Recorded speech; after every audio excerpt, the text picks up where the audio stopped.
नमस्कार, मैं शारदा पांडे आसान ज़िंदगी किसी एपिसोड में आपका स्वागत करती हूँ। जैसे कि इस समय ज्येष्ठ की भीषण गर्मी चल रही है। गर्मी का अंत नवतपा होने के बाद समाप्त होने लगता है। तो नवतपा अभी लगने वाला है 25 मई 2022 दिन बुधवार से। नवतपा यानी कि जब सूर्य रोहिणी नक्षत्र में 15 दिनों के लिए आते हैं, उनमें से 9 दिन काफ़ी भीषण गर्मी पड़ती है। तो सूर्य रोहिणी नक्षत्र में जब आएंगे यानी 25 मई से आ जाएंगे रोहिणी नक्षत्र में, तो इन 9 दिनों में काफ़ी गर्मी पड़ेगी, जो कि 25 मई से शुरू होकर 3 जून को समाप्त हो जाएगा नवतपा। इन 9 दिनों में यानी मान्यता है कि इन 9 दिनों में जितनी भी गर्मी पड़े किसानों के लिए उतनी ही अच्छा बरसात होती है। अगर इन नवतपा के दिनों में मौसम ठंडा हो जाए, बर्फ़बारी हो जाए, कहीं कहीं ओला पड़ता है, आंधी तूफान आता है, वो अलग बात है, लेकिन अगर वर्षा हो जाए तो नवतपा का जो महत्व है वो घट के आधा हो जाता है। यानी गर्मी कम तो उधर वर्षा कम। जो धान वगैरह जहाँ लगाते हैं तो धान पकते पकते बरसात कम होने के कारण धान की जो फसल होती है, जो अंदर चावल पड़ता है, वो मोटा चावल न पड़ के कभी कभी तो सिर्फ पट पर रह जाता है, यानी धान का भूसी निकलता है और धान नहीं होता है। इसलिए नवतपा में अत्यधिक गर्मी पड़ती है तो बरसात अच्छी होती है।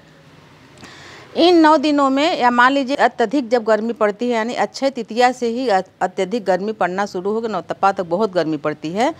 तो जब सूर्य की जो किरणें होती हैं सीधी पृथ्वी पर जब प्रभाव डालती हैं, तो उनके उष्णता के कारण, गर्मी के कारण जो नदी तालाब जो भी हैं, विशेषकर समुद्र का जो जल होता है वो वाष्प बनकर बादलों का रूप लेता है, और वही वर्षा के रूप में जब पानी बरसता है तो धरती हरी भरी हो जाती हैं।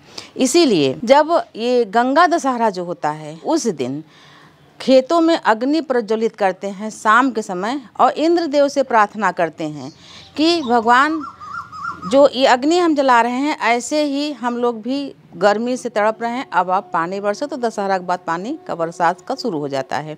मैं आपको बता रही हूँ कि नवतपा जो मतलब हम लोग बचपन से देख रहे हैं, काफ़ी मतलब आप कूलर, एसी, पंखा, सभी ठंडा पानी, गर्म पानी सभी बेकार हो जाते हैं। तो नवतपा यानी काफ़ी लू चल रही है, यानी आप चाहें कि दरवाज़ा खोल के पंखा चला लें, घर में बैठ जाए तो नहीं, बिना दरवाज़ा बंद किए आप घर में अंदर नहीं बैठ सकते, इतनी ज़्यादा लू चल रही है। नवतपा जब भी पड़ता है तो लू काफ़ी तेज़ हो जाती है, हवाएं काफ़ी गर्म हो जाती हैं, रात को भी जो हवाएं चलती हैं वो गर्म हवा रहती हैं। तो आप जब भी घर से बाहर निकलें, यानी कितनी भी गर्मी हो, सर्दी हो या बरसात हो, काम करने के लिए घर से बाहर जाना ही पड़ता है।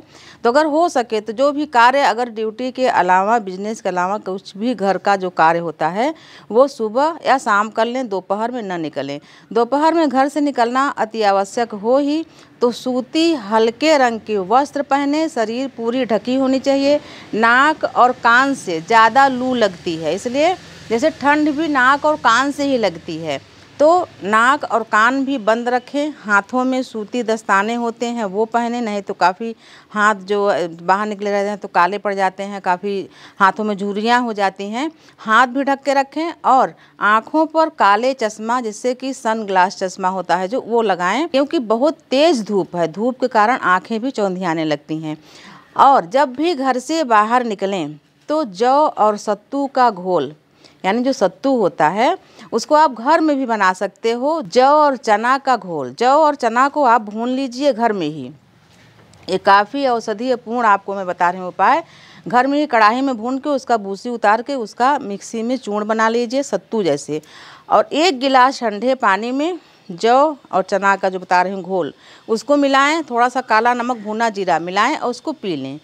ऐसा करने से लू आपको नहीं लगेगी। जब भी आप घर से बाहर जाएं खाली पेट न जाएं, या तो शिकंजी पिएं, नींबू पानी, या चना जौ का घोल, या कुछ भी रसीला फल खा के निकलें, जैसे कि अभी तरबूज है, खरबूजा है, ककड़ी है, ये सब चीज़ें खा के निकलें। नहीं, लू लग जाने के बाद काफ़ी और जो बीमारियां होती हैं उनसे काफ़ी ये डिफ़िकल्ट हो जाता है, इसका इलाज काफ़ी जटिल हो जाता है, लोगों को बहुत कमज़ोरी आती है, आंखें लाल हो जाती हैं। तो इन सब चीज़ों से बचना चाहिए। पानी खूब पिएं, कभी कभी क्या होता है कि जल्दी घर में नाश्ता नहीं बना, तो किसी किसी की आदत नहीं है कि वो बिना कुछ खाए पानी पिए और ऐसे ही काम पर निकल जाए।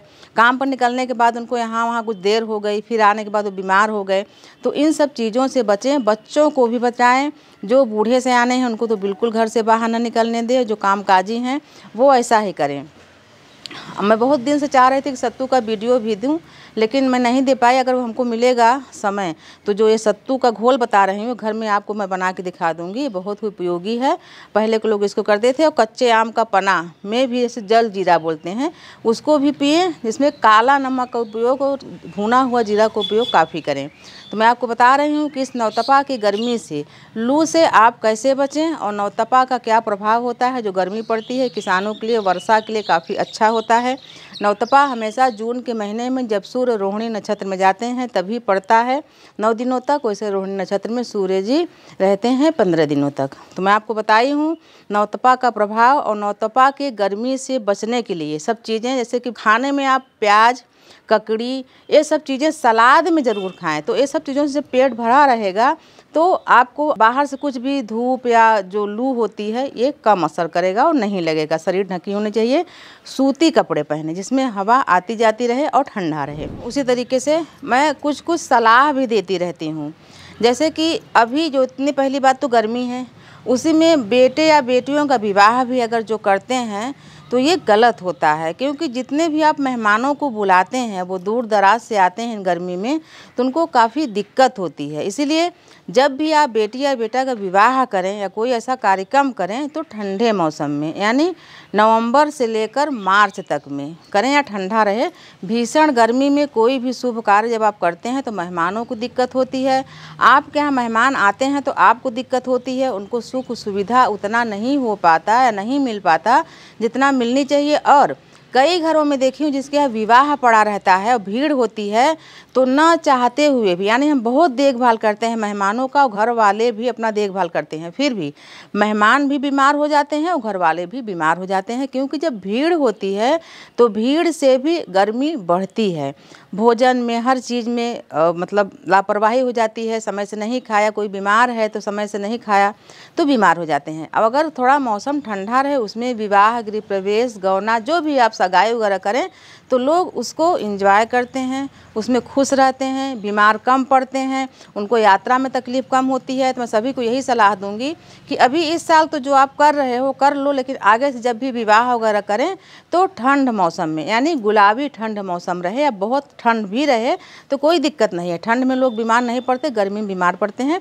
तो आप सभी के यहाँ विवाह भी होगा तो सभी के लिए हमारी शुभकामनाएं, मंगल कामनाएं हैं कि आपका वैवाहिक कार्यक्रम कुशलता से, शुभता से बीत जाए और आप नवतपा की गर्मी से बचे रहें। यूं ही हमारे साथ बने रहें, देखते रहें आसान ज़िंदगी। तब तक के लिए नमस्कार।